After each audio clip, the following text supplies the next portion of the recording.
I wanted to ask Paul the question I asked him earlier. You saw a little clip of where you talked about some women having a fantasy of rape.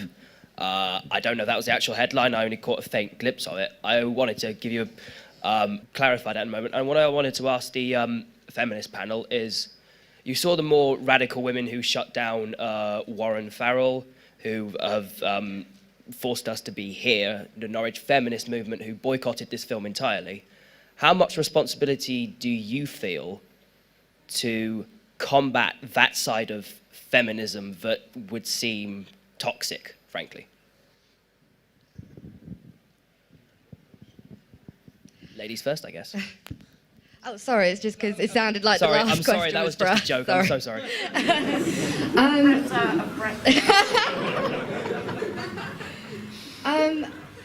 Do you know what? It really, really annoys me a lot of the time, because you obviously came as wearing the glasses in the front. You obviously came thinking that we were going to be a certain type of feminist. Well, you seem to think that there's only one feminist theory about patriarchy and things like that. Now, the problem with that is there are different types of feminism, and I don't like radical feminism. It really annoyed me, the fact that there was someone telling me that I was not allowed to watch this film and that they were going to protest it and I just wasn't allowed to see it. That's, to me, that is not feminism, that's censorship. That is feminism. It's a part of feminism, it's a type of feminism. There are different types. It's like the fact, I'm sure, that there are extreme MRAs and then there are the normal ones. There are going to be different types. But the radical feminists control the establishment. That's the difference. Anyway, you've got the microphone, I'm sorry. But yeah, so unfortunately, I think it did upset me that there were some people who just didn't want to engage, and I think that's one of the problems that feminism does face, in the fact that they're, from the radicals in particular, they don't want to talk about it. And this is why we're having problems for males, the fact that you're not allowed to talk about domestic violence. You're just not allowed to talk about it, because otherwise you're going to be told, oh, well, women have it worse. And that's from a certain type of feminist. We do have these problems and we should be combating it. And I'm well aware that I will probably get backlash for saying it. I'm well aware of that. But how much responsibility do you feel, like how much do you want to combat that side of feminism? What do you try to do to combat that side of feminism? Is what I guess I'm asking. Yeah, sure. Not just you, all three. Well, I mean, I'm doing my PhD at the moment, and it is quite a left place to be. And unfortunately, you do just have to carry on saying it. I have been shut down before.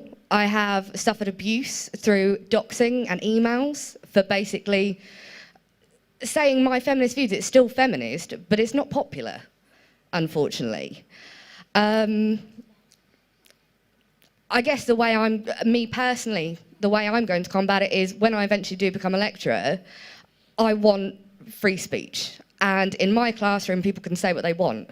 I mean, I don't have the answers. And obviously, John will tell you about the way he does it, because he does very open spaces.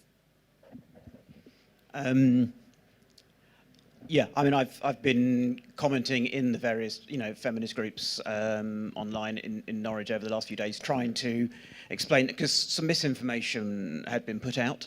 For example, one piece of misinformation that I saw was that that only one feminist had been asked to be on the panel in order for it to be weighed against them. So I immediately said about correcting, things like that. So, and I wanted to encourage people to come here, and I was, and I understood some people's reactions, but not their responses.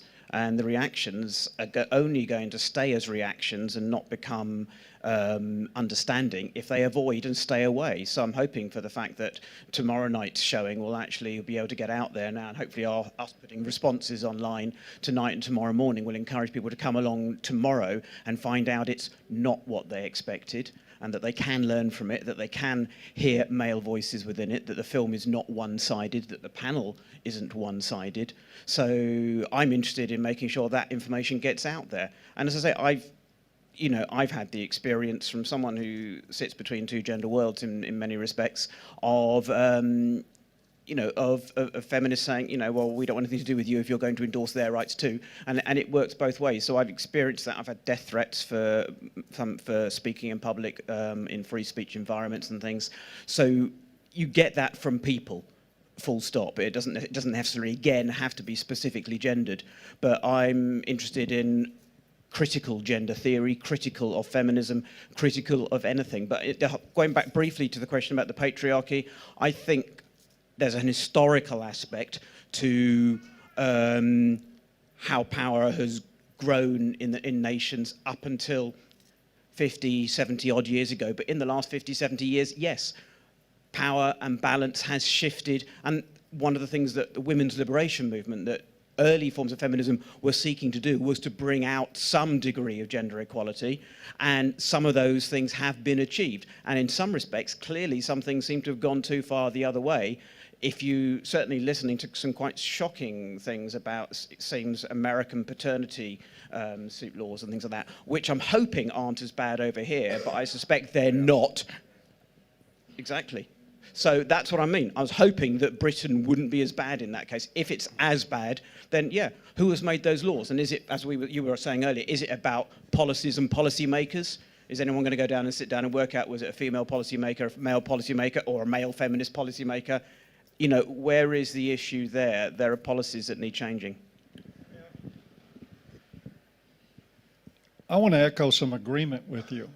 And this is something that I've said for a long time.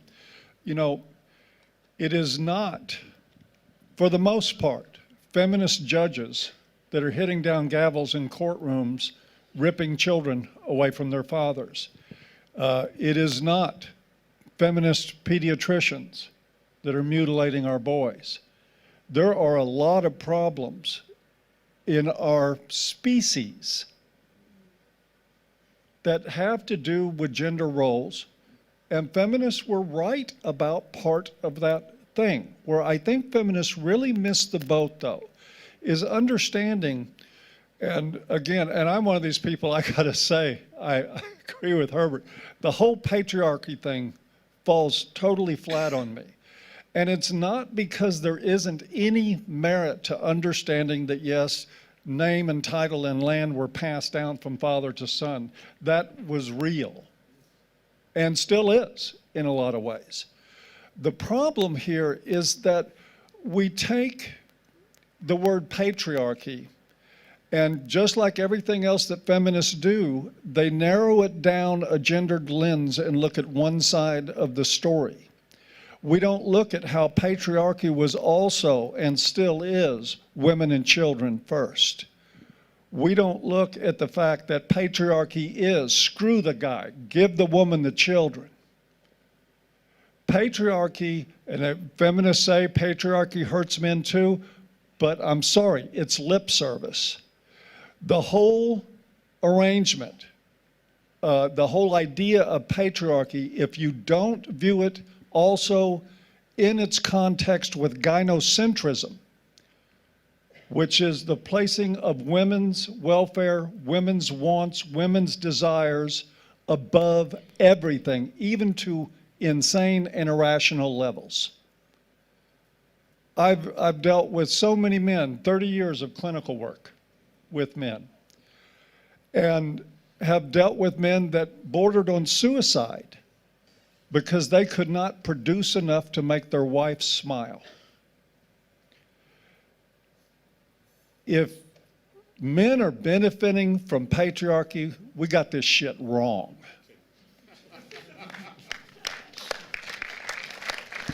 But I do agree, we need a critique of what works and what doesn't between men and women. We need that desperately, and we need an unbiased critique, and we need one where women are willing to pony up and sacrifice right alongside men in every way. Pay equality, it's in blistered hands and scars. It's not in the boardroom. It's on crab boats. It's on other commercial fishing vessels. It's in coal mines.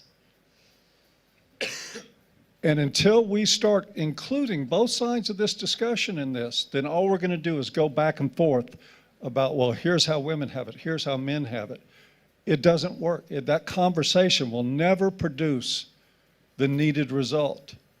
So I can say, ladies, in all honesty, be careful what you ask for, because men's lives are not privileged. Is it possible, it might have got lost in the whole question that I asked, but I did ask you about the thing before that you saw about a lot of women, about women having rape as a fantasy in their minds. I asked you that when we were talking next to each other as well. I thought I was going to dodge that. Sorry. Yes, I wrote an article, another piece of satire of, I guess 7 or 8 years ago, I wrote a series, 8, maybe 10 pieces of very, very juvenalian satire, meant to be offensive.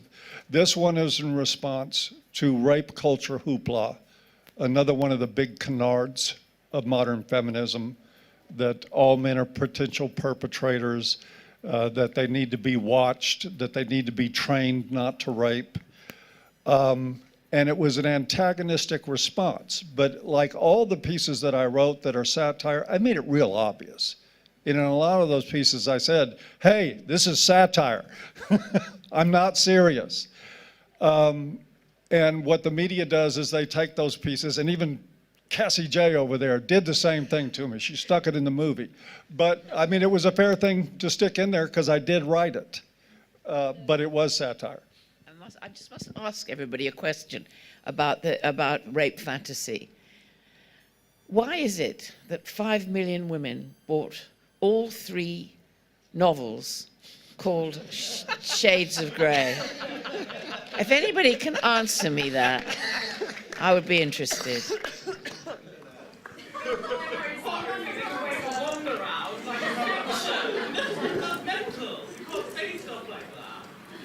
What?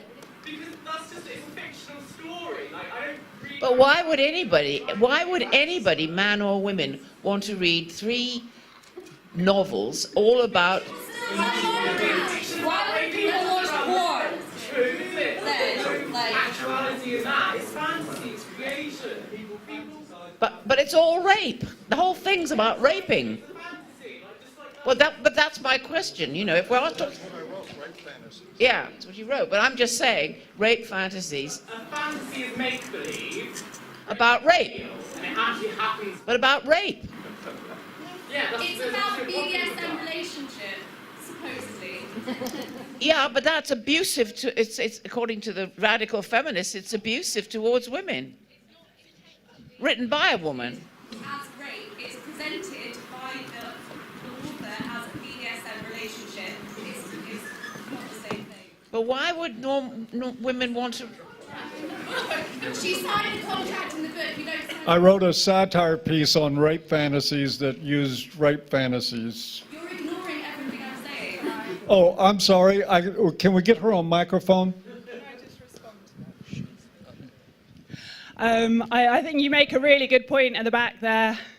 It's a story written about BDSM, a BDSM relationship. You make a really good point that BDSM looks pretty abusive from the outside. It's a really complicated place, and I can see your point that it's like, well, if women didn't fantasize about it, why are they fantasizing about this? Why are they buying this book? But actually, a lot of it is about that kind of voyeuristic, ooh, what are they up to?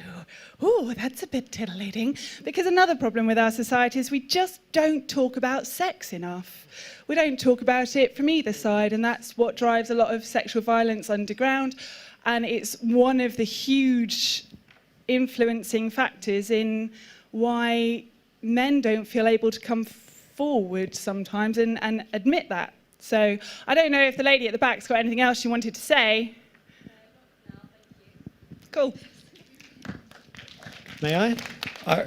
Thank you for that. I just want to add that acknowledging the reality that a lot of women do indeed fantasize about rape, which is true.